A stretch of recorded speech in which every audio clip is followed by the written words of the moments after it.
Владата не ги открива сопствените позиции, откако Хеленик Петролеум повторно ја активираше тужбата против земјава пред арбитражниот суд во Париз.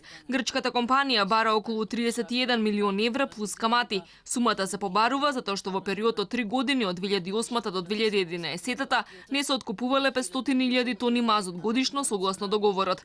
Министерот за економија Бектеши најави дека во владата ќе се разговара за тужбата, ќе се ангажира адвокатска куќа и ќе се употребат сите аргументи за да се добие арбитражата. Но ние нема уште еднаш да повторувам, да седеме со вкрстени раце, а истовремено нема да останеме без да се обидеме и да преговараме и да најдеме заеднички интерес која ќе биде секако во интерес на државата првично, на граѓаните, па и во интерес на компанијата ако тие се слагат. Во април годинава постапката за арбитража беше запрена за двете страни да може да постигнат договор. По неуспешните преговори Хеленик Петролеум сега повторно ја активираше тужбата. Се уште не се знае ниту кога би профункционирал нафтоводот Скопје Солун, иако ова прашање било оставено на маса во текот на преговорите меѓу двете страни. Што се однесува до нафтоводот, тоа е прашање кое е било побарано неколку пати од страна на Хеленик Петролеум. Јас уште еднаш би кажал, не би сакал да влезам во детали, имајќи во предвид дека е веќе најавена